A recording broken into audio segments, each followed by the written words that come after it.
2 నెలల పెండింగ్ పారితోషికాలు ఇవ్వాలని డిమాండ్ చేస్తూ ఆశా వర్కర్లు ఆందోళనకు దిగారు. తెలంగాణ ఆశా వర్కర్ల యూనియన్ సిఐటి జిల్లా కమిటీ ఆధ్వర్యంలో పెద్ద ఎత్తున ర్యాలీ తరలివచ్చి ఆదిలాబాద్ కలెక్టరేట్ వద్ద ధర్నా చేపట్టారు. ప్రభుత్వం తమకు న్యాయం చేయాలని పెద్ద ఎత్తున నినాదాలతో హోరెత్తించారు. రాష్ట్రంలో పనిచేస్తున్న ఆశా వర్కర్లకు డిసెంబర్, జనవరి 2 నెలల పారితోషికాలు ఇంకా రాలేదని సిఐటి జిల్లా అధ్యక్షులు బొజ్జ ఆశన్న అన్నారు. గతంలో ప్రతి నెల 2వ తేదీన పారితోషికాలు ఆశా వర్కర్ల అకౌంట్లో పడేవని అన్నారు. కానీ ఇప్పుడు 2 నెలలు దాటిన పారితోషికాలు అందకపోవడంతో వారి కుటుంబాలు ఆర్థిక ఇబ్బందులు ఎదుర్కొంటున్నాయని ఆవేదన వ్యక్తం చేశారు. అవసరాలు తీర్చుకోవడం కోసం అప్పు చేయాల్సిన పరిస్థితి దారితీసిందని అంటున్నారు. అయితే వెంటనే పారితోషికాలు విడుదల చేయాలని అన్నారు. సమ్మె సందర్భంగా అక్టోబర్ 9న అధికారులు ఇచ్చిన హామీలు వెంటనే అమలు చేయాలని అన్నారు. పీఎఫ్, ఈఎస్ఐ సౌకర్యంతో పాటు ఉద్యోగ భద్రత కల్పించాలని డిమాండ్ చేశారు.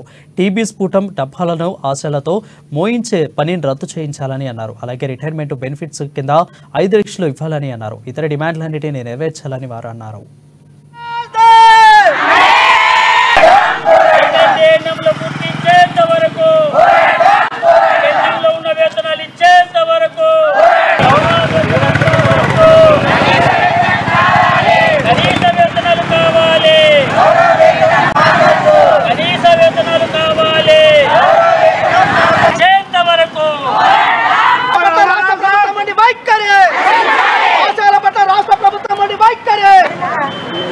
ఆశాలకు 2 నెలల వేతనం ఇచ్చేంత వరకు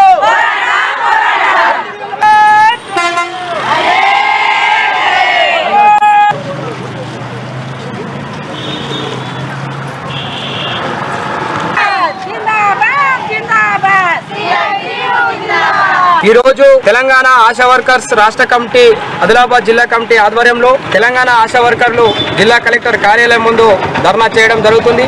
ఈ ధర్నా ఉద్దేశము గత 2 నెలల నుంచి ఆశా వర్కర్లకు వేతనాలు పెండింగ్లో ఉన్నటువంటి వేతనాలు ఇవ్వలేదు, పారితోషికాలు ఇవ్వలేదు. దాంట్లో ఉద్దేశంగా ఈరోజు ఆదిలాబాద్ జిల్లా కలెక్టర్ కార్యాలయం ముందు ధర్నా కార్యక్రమాన్ని చేపట్టడం జరిగింది. తెలుసు ఇవాళ గతం ఉన్నటువంటి ప్రభుత్వము 2వ తారీఖు నాడు ఆశాలకు వారి యొక్క అకౌంట్లలో వేతనాలు వేసేవారు. ఈ రాష్ట్ర ప్రభుత్వము అధికారంలోకి వచ్చిన తర్వాత 2 నెలలు అవుతుంది కానీ ఇప్పటి వరకు ఆశాలకు వేతనాలు వేయలేదు. వారికి వేతనాలు వేసే విషయంలో కావచ్చు, వాళ్ళకు అనేక సమస్యలు పరిష్కారం చేస్తారని చెప్పేసి ఇవాళ ఆశా వర్కర్లంతా ఈ రాష్ట్ర ప్రభుత్వం మీద ఆశ పెట్టుకున్నారు. కానీ ఈ రాష్ట్ర ప్రభుత్వము వీరి పట్ల మొండిగా 2 నెలలు అవుతుంది కానీ వాళ్ళకు వేతనాలు ఇవ్వలేదు. వీరి యొక్క డిమాండ్లు ఏదైతే కనీస వేతనము ఇవ్వాలని చెప్పేసి కానీ, పారితోషికాలు ఇవ్వాలని చెప్పేసి కానీ, మరియు ఏదైతే ఆశలకు ఉన్నటువంటి ప్రమాదవశాత్తు మరణించినటువంటి వారికి 50 లక్షల రూపాయలు హెల్త్ ఇన్సూరెన్స్ బీమా కల్పించాలని, పిఎఫ్, ఈఎస్ఐ తదితర డిమాండ్లను పరిష్కారం చేయాలని చెప్పేసి ఈ సందర్భంగా ఈ రాష్ట్ర